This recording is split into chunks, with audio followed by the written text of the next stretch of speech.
What's going on, guys? This is JWax412, and as many of you know, the beta recently dropped for Dragon Ball FighterZ, or Dragon Ball Fighters, however the fuck you want to say it. I myself did not get a chance to play it. They were having server problems, which is to be expected. What I did do, however, was go through the store and look at some of the Ultimate Editions and the other edition they have. And what I found was they have a $95 edition that comes with the Season Pass where 8 fighters are locked behind a fucking paywall. So you have 8 fighters locked behind a paywall in a game called Dragon Ball Fighters.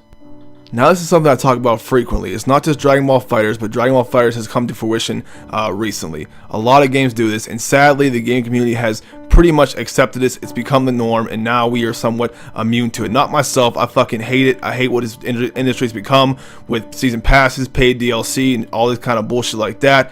But I just want to make a video and make you guys aware of this, and it's kind of wrong in my opinion. You know, you're locking 8 fighters behind a fucking paywall in a game called Dragon Ball fucking Fighters. Ridiculous. But I'm gonna break it down more here in a second.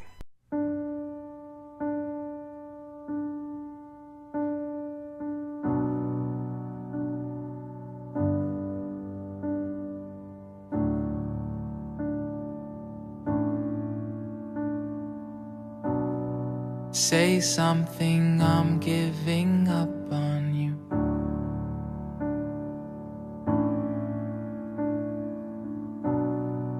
I'll be the one if you want me to.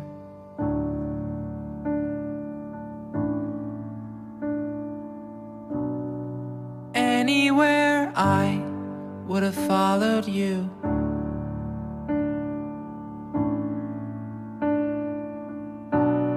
Say something, I'm giving up on you.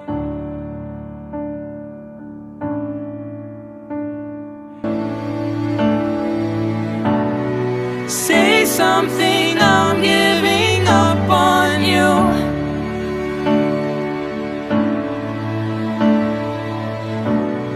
I'm sorry that I couldn't get to you.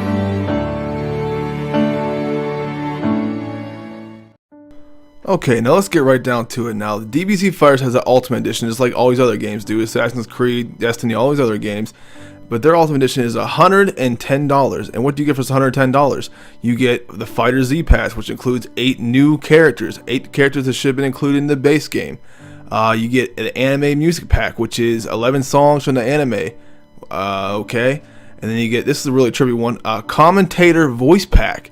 Whatever that is, I guess it's like the announcer probably who's announcing the match, but really, I'm paying $50 extra, almost twice the price of the game for a fucking voice pack. It is wrong. It's something that I know, I'm beating a dead horse here. I know you guys are going to say, you know, people think all I do is just bitch about this, just a bitch. No, it's legit concerns. It's something that I hate. Gaming used to be, it was never a cheap hobby, but it wasn't this expensive, man. Now, if you really invest in a game, there's a really a game you like, 9 times out of 10, if you really want the experience, all that game has to offer, you're going to spend $100+ just to get the full experience. And that is how these gaming companies are making up the cost of these games. They're essentially charging you for almost, a lot of these times, damn near 2 games, if not more. NBA 2K15, you got these games that are $150. It's damn near the price in 3 games. It's 2.5 games right there to experience the full thing. And sometimes even you buy the $150 version and you're not even getting everything the game has to offer. You have to spend additional money if you want more cosmetic items and shit like that. So I know a lot of times, you know, people say cosmetic items, you know, they don't break the game, you know, it's optional DLC. Not when it's stories, missions, and not when it's 8 fucking characters from the Dragon Ball universe. I'm a huge DBZ fan, and the fact that they're locking 8 characters behind a fucking paywall means that someone like me is damn sure it's guaranteed they're gonna want to buy that shit, because they're gonna want to experience the game in its entirety. I want to play as whoever they're gonna choose for the DLC characters, maybe Beerus or whoever else in this new. I guess they got a new Android 21 they're gonna introduce, you know, brand new characters, but you know. People, I want to experience that, and so other people. So they're gonna spend the extra $50 fucking to experience this full game, and that is where these companies get you. And it's something I cannot take willingly. It's something I cannot be quiet about. It's something I cannot lie down about. I cannot stand it. Say something, I'm giving up on you.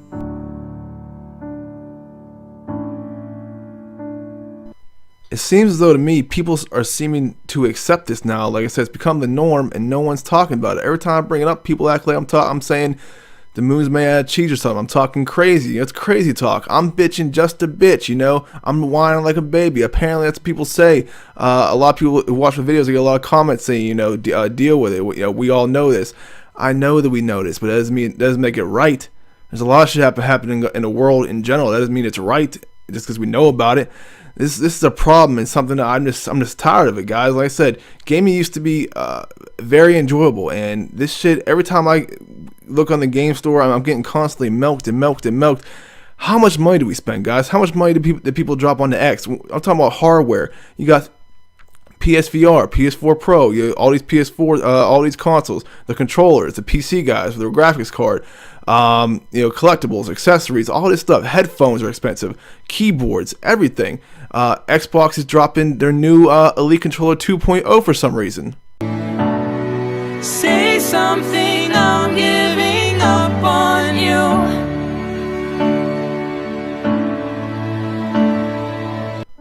How much money do you spend on Xbox Live, PSN Plus, your internet bill, Xbox Game Pass, all these additional services, these subscriptions for gaming? What is PSN Now, whatever you have? We are constantly getting this milk to the brim for money. Now, I know these companies are a business and that's their whole strategy, but it is to an extent it's insulting. Like I said, locking things like key elements of a game, like a fighter behind a paywall, Friday the 13th, paying for emotes and kill animations. There has to be a fucking line that gets drawn. I understand games are more expensive now. Maybe that they have to recoup some of the costs, but if you're gonna do that, make it worthwhile. DLC. Offer me value, and I will spend an extra $50 if your game is enjoyable enough and I enjoy your game. But what happens, guys? We end up getting fucked in the ass. Well, then could we at least pull up here and get some dinner? Because I like to be wined and dined after I've been... All the money that we spend on software, 4K TVs, all this additional cost, guys, and we are constantly getting milked even further.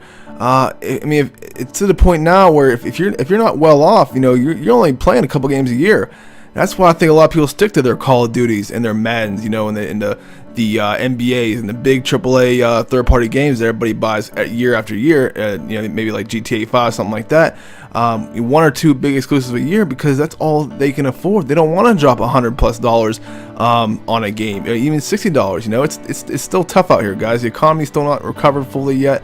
It's getting better, but people don't have money like that. I don't know where they think all this money is coming from, and gamers just have a plethora of fucking money to spend. Like I said, I think it is a glaring problem, and it's something that just needs to be made aware of. I know people have talked about it before, but I'm seeing less and less about it. Like I said, people seem to be complacent now, and people seem to be okay with the fact that we're constantly getting fucked over on these games. Almost every single game nowadays releases with you got your standard edition, gold edition, deluxe edition, whatever they call it, ultimate edition, pro edition, and you feel like nowadays, this is how I feel, you feel like if you buy the standard edition, you're cheaping out. No, you're not fucking cheaping out. It's a $60 full release title. It's fucking expensive, and you should get a good amount of content for that $60. Not half the content, not a third of the content. You should get the full fucking thing. Now, if they want to charge, like I said, a little more, maybe $10, $20, $80, and for the whole game, fine. Just raise the fucking price of the game a little bit then, but don't give us all this extra DLC. And people, again, will say, oh, it's optional. I don't have to worry about it. It's optional. Yes, it's optional, but it splits people from the rest of the game. It gives you that option. It's like, hey, do you want to play the rest of this game? Well, fuck you. Give us $40, $50. You want to experience the whole thing? Are you enjoying this game? Well, fuck you. Give us more money, and you can play the rest of it. That is the business model. So, yeah, it's a choice, but it's a fucking fucked up choice, because I'm a gamer. Of course I want to play the additional shit. Of course I want to see what else this game has to offer. Of course I do. But I have to pay all this additional money to do so.